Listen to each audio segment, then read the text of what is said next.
Viz Media just announced a bunch of new stuff for fall of 2023, so let's take a look.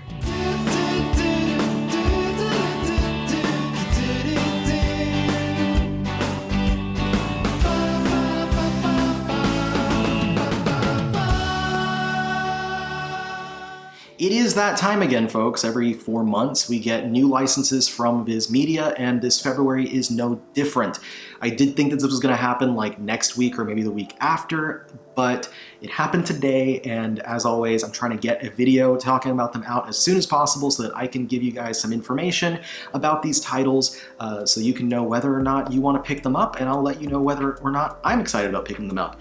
Now, as always, I do want to note that while not every one of these things is going to be for you, every one of these is for someone. What I mean by that is while you might not be excited about every single new license that they announced and every single new item that they announced, that doesn't mean that there's not someone out there who is very excited about those things. So please, even if you don't care about any of the announcements in this round, just be respectful of people who are excited about those things. So let's go ahead and get on into it. Starting off, they dropped a big one right at the beginning, and the one that I was the most excited for this time, and that of course is Stone Ocean. We are finally getting the 6th part of Hirohiko Araki's JoJo's Bizarre Adventure. Now, we knew that the last volume of Golden Wind was going to be coming out in August of this year, which means that the timing put 6 coming out in the first volume of part 6 coming out in November of this year. Now, if the schedule continues as it has been with the JoJo's Bizarre Adventure franchise, we'll be getting more 2-in-1 volumes, and because Stone Ocean was originally 17 volumes, just like Golden Wind, there will likely be 9 hardcovers, which means that with Stone Ocean starting this November, it will end in November of 2025. And if we keep continuing with the 2-in-1 hardcovers at the same rate that we're going right now, then Steel Ball Run will start in February of 26 and end in November of 28 after 12 volumes, and JoJolion will start in February of 29 and end in May of 2032 with 14 volumes, and then in August of 2032 would be when JoJo Lands would start getting released in English. Unless they speed the release up, that's going to be the schedule. So we'll see for JoJo Lands in about 10 years, 9 years, almost 9 years. So what they had to say about Stone Ocean was Hirohiko Araki's legendary multi-generational tale of the heroic Joestar family continues with Jolene in the manga series JoJo's Bizarre Adventure Part 6 Stone Ocean. So moving forward, the next one, we got a new shoujo license. This time we got more shoujo than typical, which is great for fans of shoujo manga. And the first one was Sakura Saku, and this is from the same creator as Aoharu Ride. It's an ongoing series currently running in Besatsu Margaret. So what they had to say about this series was, from Iosaki Saka comes Sakura Saku. After falling ill on a train, Saku is helped by a stranger. From then on, she vows never to ignore strangers in need to emulate the mysterious boy who saved her. So this is still ongoing, so we don't know exactly how long this one's going to be, but that's cool because a lot of the series that they've been doing have been like 10-year-old licenses of shoujo titles, so it's nice to see them pick up something new from a shoujo magazine. Next up is another one that was very obviously going to happen, and that is a new Junji Ito hardcover, but it is, for fans of Junji Ito, exciting nonetheless. And this is one that I'm particularly excited about, and that is Mimi's Tales of Terror, known in Japan as Mimi's Ghost Stories. This is an anthology collection adapting urban legends into manga form. What they had to say about this one in particular was, from Eisner Award-winning horror mangaka Junji Ito comes 9 scary tales that really happened. Sourced from a famed collection of urban legends and adapted into manga by the horror legend himself, Mimi's Tales of Terror releases this fall. Now, this one was, I believe it wasn't serialized. These stories were all released in this volume in Japan, and this was one of the few releases left of his that was not just, you know, specials and one-shots and stuff, and not one-shots that had previously been collected in Japan as part of the Junji Ito horror comic collection. So if you're counting down all the one-shots of his and seeing, you know, what's left to be collected into English editions, this is not going to be counting towards that. This is something separate. The only other thing, as far as I'm aware, like Mimi's, that is not just one-shots that were released in various magazines. The only other thing like this would be the 6-volume series Rasputin the Patriot, which is the longest series that he's ever done. This was from back in 2002. So hopefully at some point we can see Rasputin released in English as well.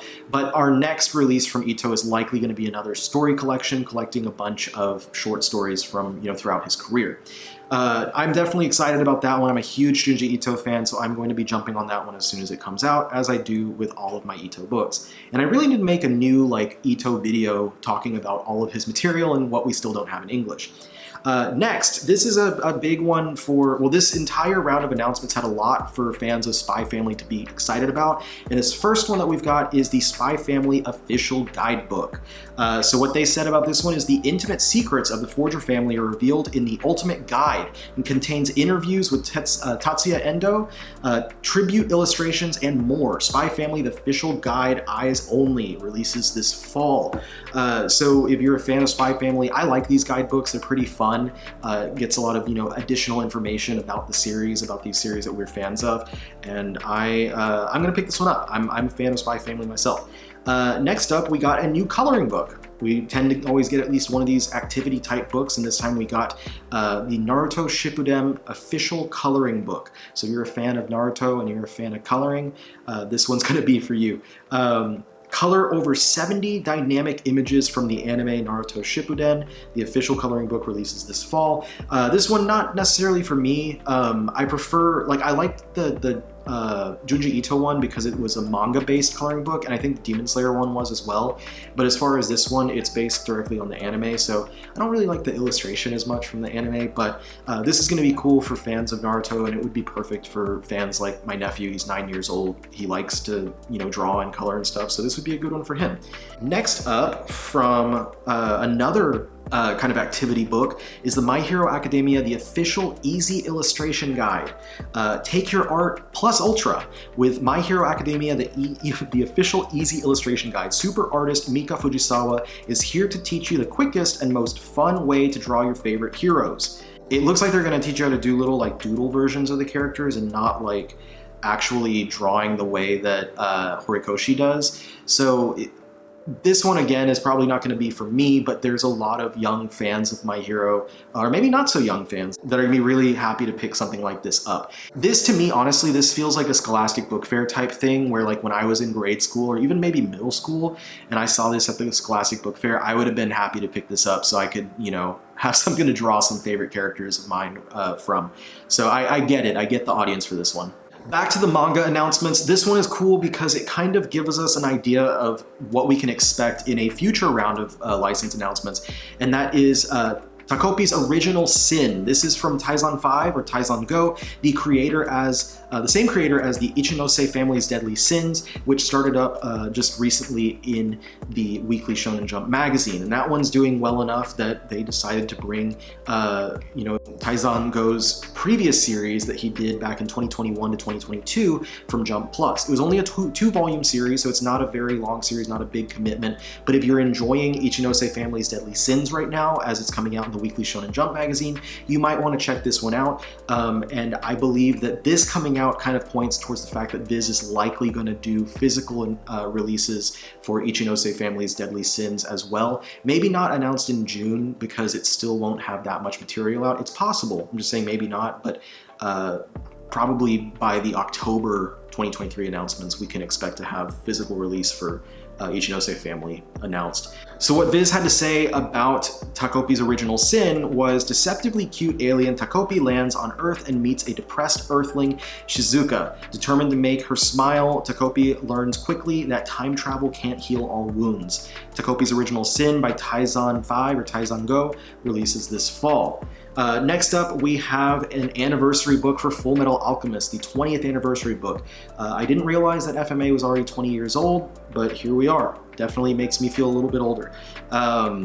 They said celebrate 20 years of Fullmetal Alchemist with this tribute to the genre-defining classic.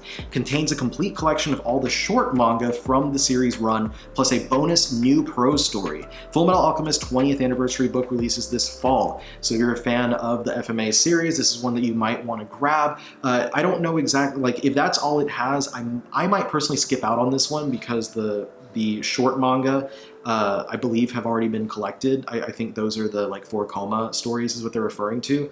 And I'm not a big prose reader, so that's not really a plus for me. So for me personally, this is likely to be a pass, but I can understand fans of the series who are going to be wanting to pick this one up, and I am happy for all of you who will. Next up, another shoujo series with Tamon's B-Side. This one is an ongoing title from Hana to Yume by the same creator as Takane and Hana. So if you're a fan of Takane and Hana, this is one you might want to keep your eyes on. Viz says, when a shiny new idol is a mess in life, can his #1 fan help him stay upbeat? Tamon's B-Side by Yuki Shiwasu releases this fall. I don't personally have any experience with this one, but talking to my friend Colleen from the channel Colleen's Manga Rex, they said that it was a lot of fun, and they usually don't go for idol stuff, and so that kind of says this one's probably a lot of fun. And I'm gonna at least check it out, give it a go, and see how I feel about it. Next up, we've got a 1-2 punch of Demon Slayer stuff. So fans of Demon Slayer, here we go, this is for you. First up is the Demon Slayer Kimetsu Academy. This is an ongoing like gag manga spin-off from Saikyo Jump. What they said was Tanjiro and the rest of the Demon Slayer Corps are facing their greatest challenge yet, school life. Demon Slayer Kimetsu Academy with concept by Koyoharu Gotoge and story and art by Natsuki Hokami. So if you're a fan of Demon Slayer and you like stuff like in the same vein as the Sasuke's Chibi Sharingan Legend manga, or like My Hero Academia Smash, get that out of my mouth, then you might want to pick this one up. This is going to be a fun little, comedy gag manga to pick up for Demon Slayer fans. And then one more for the Demon Slayer fans, Kimetsu no Yaiba Core Record by Koyoharu Gotoge. This has all the info a fan could want about the series in addition to never before reprinted bonus manga. So this is another like kind of guidebook, fan book type thing.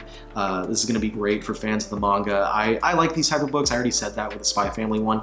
So I'm going to be getting this one, and it's cool to see that it has like never before reprinted bonus manga. Those are usually like side stories or whatever that they'll collect alongside these releases. Now back to another one for fans of Spy Family, and even if you're not a fan of Spy Family, this one might intrigue you as well. It's a new series from creator of Spy Family, Tatsuya Endo. Blade of the Moon Princess. Princess Kaguya Takenochi isn't the ideal heir to the moon's silver court, but when villainous usurpers attack her people, she must protect the imperial line. This one was published in Jump Square from 2010 to 2012. It was 5 volumes long, so this is another short series. We already have Tista from Tatsuya Endo coming out pretty soon, and now we get his other previous short series. And I think beyond these two, all that's left is like a bunch of one-shots, so maybe we'll get a one-shot collection down the line as well. Next up, fans of the JJK anime, this one is for you. The official companion to the first season of the hugely popular Jujutsu Kaisen anime series contains behind-the-scenes details from storyboards to voice actor interviews. Jujutsu Kaisen, the official guide anime season 1. For me, not personally, I like manga guides and stuff, yeah, anime guides, I don't really feel the same kind of like attraction to, I guess. But I'm happy that this is out there for people who like this kind of thing, because this is really cool. I know there's a lot of people who are fans of these kind of anime guidebooks and anime supplements. Next up, this is one that I had not heard of, but I am very excited about. This was unexpected, but very intriguing, and that is #DRCL Midnight Children. I don't know if that's how you say it, but it's a vampire book. DRCL, of course, referring to Dracula. Dracula meets manga in this incomparably illustrated and chillingly horrific retelling of the quintessential horror epic from Shinichi Sakamoto. If the name does not sound familiar to you, Shinichi Sakamoto is the extremely talented creator behind series such as Innocent, which was just recently announced to be published by Dark Horse sometime later this year, and the series The Climber, which has not yet been solicited or announced by any English publisher. So hopefully with both Innocent and this newer series getting announced for English release, The Climber is not far behind. This one, they didn't say so, but I believe this is going to be part of Viz's signature line. It is a currently ongoing series as well, so no telling how long this one's going to be running, but it has been going since 2020. Next up, one more shoujo title, Neighborhood Story from Aizawa, the famed creator of the shoujo series Nana. What Viz had to say about this one was, Mikako aims to take the world of fashion by storm, but stumbles when love comes into season in this coming-of-age tale from Ayazawa. So I asked some friends who were more familiar with the topic, and they said that this one should be a 4-volume series, and I believe it's a prequel to Paradise Kiss. According to what they've said, Paradise Kiss currently is available in an all-in-one edition published by Kodansha/Vertical. So if you've been a fan of Nana and have been picking up the reprints that Viz has been putting out of Nana lately, this is one that you're going to want to kind of keep on your radar. And if you didn't know about that, yes, they have been reprinting all of Nana lately to the point that I've just been waiting for them to be available on Right Stuff, and I'm only missing like 2 volumes. Next up, the third one for the Spy Family fans, and this is Spy Family Family Portrait, a light novel spin-off to the manga. Join Yor, Anya, and Lloyd of Spy Family as they embark on 5 all-new adventures in this exciting novel. Spy Family Family Portrait releases fall 2023. So y'all got the guidebook, the novel, and you get Tatsuya Endo's previous series, the Blade of the Moon series. So I personally am excited about these releases. I am trying to get better about reading light novels and things that just don't have pictures. It's hard for me, but I'm doing my best, and I will be picking this one up, and hopefully I'll be able to check it out and enjoy it. And then the final announcement this time was a much hoped for box set for Chainsaw Man Part 1. All 11 volumes of Chainsaw Man Part 1 are going to be collected in a single box set. The first arc of Tatsuki Fujimoto's Chainsaw Man all-in-one jaw-dropping box set. This box set contains the first 11 manga volumes of Chainsaw Man, as well as an exclusive double-sided poster. I was surprised because I thought they were going to wait and see, you know, get parts 1 and 2, have something that would be about 20 volumes to put in a box set. But they did the part 1 box set, and I think it's a pretty easy thing for them to have done. I should have expected it, but I didn't. But for those of you who haven't yet picked up the Chainsaw Man volumes individually, this box set is going to be available later this year and will be a nice way to get it at a somewhat discounted price compared to the cover price of each of the volumes. So that's it for Viz Media's announcements this time. There was only 17, so a little bit less than they usually put out. There was no digital-only announcements this time, but a lot of stuff that I'm very excited about. The most exciting to me are going to be, of course, JoJo's Bizarre Adventure Part 6, Stone Ocean, finally getting physical releases in English. Next, of course, Junji Ito, always excited for new Ito, and I'm really intrigued by the new Dracula Midnight Children series from Sakamichi Sakamoto. I'm hoping that because they're releasing this and Innocent is coming out at Dark Horse, that we do wind up seeing The Climber released by some publisher somewhere, whether it be Viz or Dark Horse or anyone else. But that is it for this time. Let me know in the comments which of these releases are you most excited to pick up when it comes out this fall. Thank you so much for spending this time with me and watching my video. I hope you enjoyed it. I hope that it's informational and helps you to make some decisions on which of these you might want to invest your money in when they come out later this year. So thank you again, and I'll see you all on the next one. Peace out.